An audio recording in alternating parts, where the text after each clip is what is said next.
What's up, y'all? Y'all know who it is. Y'all know what it is. Your boy JP comes up with another how-to. Today we have a 2011 Toyota 4Runner, and I'm going to show you how to take this radio out. And if this is your first time tuning into the channel, please consider subscribing, because this is the type of things that we do here: car audio tutorials, radio removals, Q&As, speaker removals, all that type of stuff. Let's go ahead and get started. So first thing we want to do with this is we want to take off these side pieces. So I'm pretty sure I can just take my hand, right? Exactly. Just go ahead and pop that one off. Oh, you going a little tighter, Jimmy. There we go. Take that one off.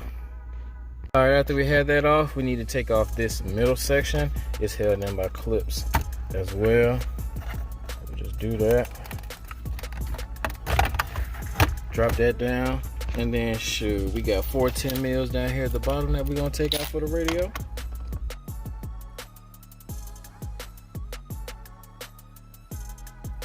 Alright, other than that, man, everything else should be held in by clips. So I'm gonna try. Yeah. Boom. Let's go ahead and take these harnesses out real quick.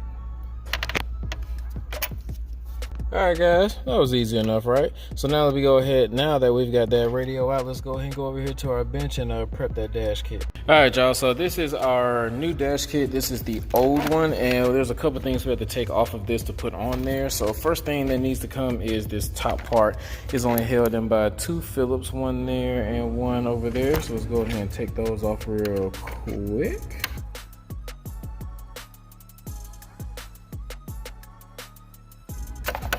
Alright, so that's that part.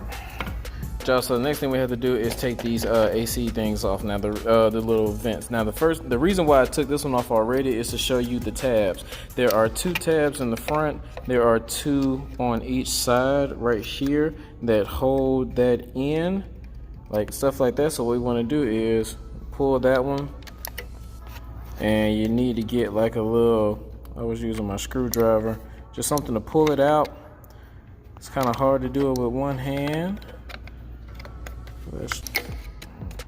All right, so now we got that. Next thing we want to do is take off this part. So these 2 screws that we're about to take off now is to hold the little small trim that's on the front of that dash kit, and this needs to go onto the newer dash kit. So we definitely want to go ahead and take those out.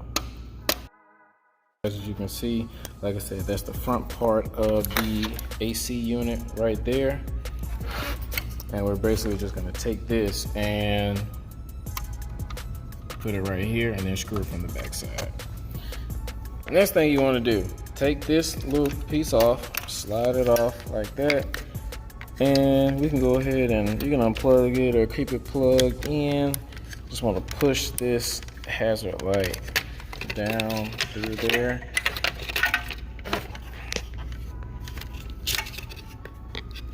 And this is the part that I was pushing on, this little tab. There's one on each side. Let's push that through. All right, now as far as the new dash kit, first thing we want to do is cut these little bars so our double din opening can fit. One on the top, one on the bottom there. And then you want to take this little trim piece out.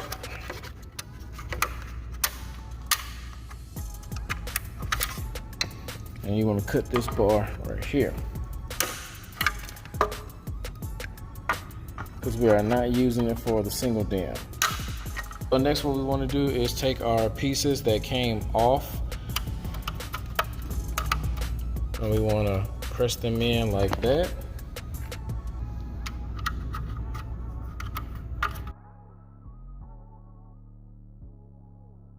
All right, next thing you want to do is just go ahead and snap your AC vents back in. Make sure you got that roller ball going into that little hole. All right, so far so good.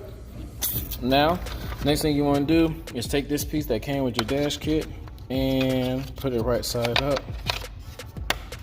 Snap that into place. Then you take the USB, not the USB, the freaking hazard light. Slide that boy in till it snaps. All right, Now, so that's done. Now you want to take these pieces, put the R on that little groove for the right side, do the same thing with the left. All right, now we did that, stick a little tray back on.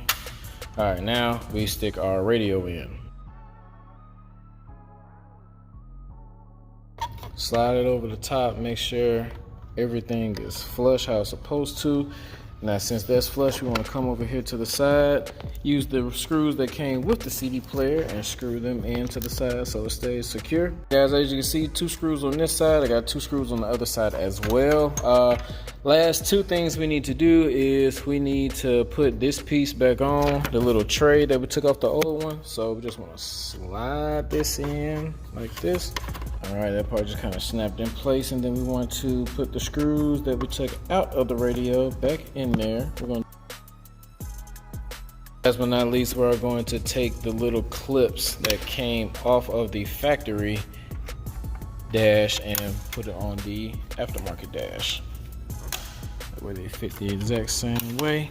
All right, y'all, we are officially good to go. All we have to do is wire this thing up. It is looking good. And shoot, man, we'll take this back to the car.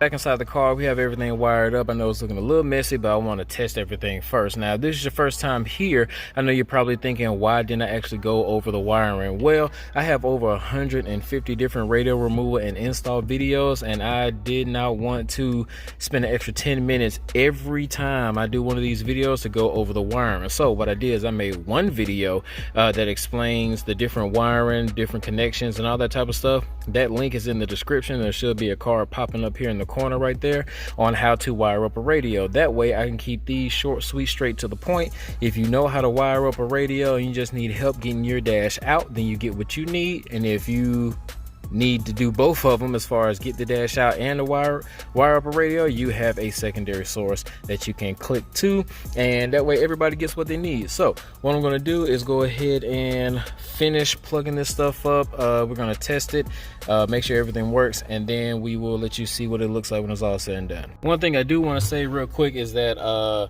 you do not have to screw this back in. Once this thing snaps in with the clips that's behind, we're gonna put this in and then put these on. Once these go back on, they're gonna hit on this little ledge, and that's gonna keep everything tight. So when you put this in, you say, man, where am I supposed to put my screw? I just put these back in just in case he wants to put the factory back in. That way I don't have to keep a hold to them. They're already in the car. But other than that, let me just show you what it looks like when it's all put back together. All right, y'all, that's what it looks like when it's all said and done. Now, if you guys found any type of value in this video, please don't forget to hit that like button, subscribe, share, comment, and all the links will be in the description. Until next time, this is your boy JP, signing out.